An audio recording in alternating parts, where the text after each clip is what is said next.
Hello, I am Laura Doherty. I'm the Women's Ministry Director here at Cross Creek Church, and I'm with our pastor, Chris Peters, who is doing a sermon series on Christian contentment. And I have a question for you, Chris. Sure. We're studying the concept of Christian contentment together, and I'm wondering if you would be willing to share about a season in your life where contentment felt fleeting and how God met you in that space. Yeah, I'd be happy to.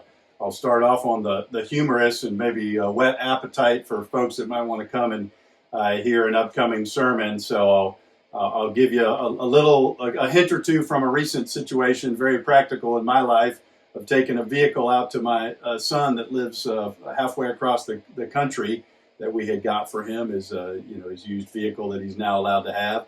And I guess a couple of hints: hotel parking lot halfway across the country, unknown alarm system and key lockout for that vehicle, and 2 hours of bewilderment trying to figure out how we're going to get back on the road. So that'll be a story for folks to come and hear a little bit more on the humorous side, I guess, with contentment. But the fact is, and we're doing this series, throughout the summer this year, using Jeremiah Burroughs' book, A Rare Jewel of Christian Contentment, as a bit of a guide, encouraging our congregation to read. He gives a definition of contentment, and then maybe I'll answer your question a bit more personally and specifically and from a heart level.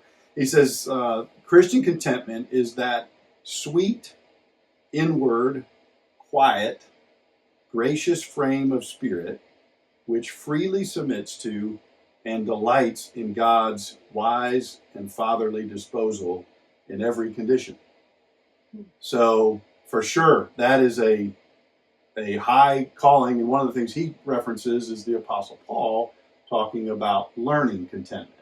And so one of the answers to your question is, because there's so many situations in our life where we're invited to grow in contentment, and it's a choice day to day as we respond to God's grace. He saved us, He's rescued us because of what Jesus has done, not because of what we've done.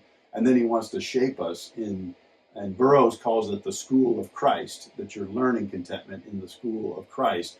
So I would encourage people to think about this as something that, you're going to encounter situations day to day and big situations. I know one that I thought about with this question was last summer.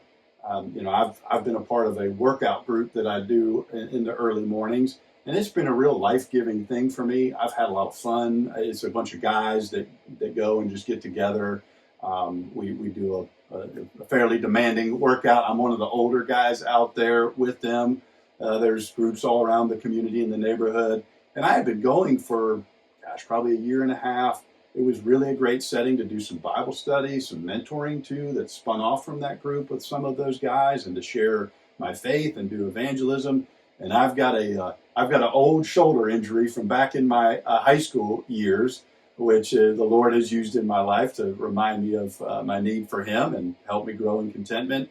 And I've been going to this group, and last summer I go out there, and of all things, I'm embarrassed to say, I'm doing jumping jacks. And while I'm doing jumping jacks, I got too exuberant after so many months of going out there. I guess I was too much into it. And I popped this shoulder out again for the first time in like 15 years. And it was, lots of other folks have had bigger challenges in their life than that. And I've had myself a lot bigger health challenges, honestly, than that.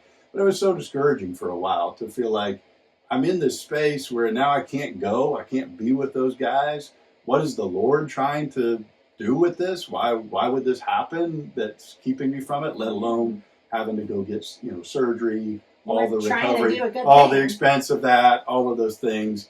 So definitely, along with everything else that I'm sure all of us struggle with, discontentment in our relationships, discontentment in our church. It's easy to be discontented with our church sometimes, and of course discontented with the material things in the world. So we're going to talk about that on Sundays upcoming and dig deeper into it. All right. Looking forward to it.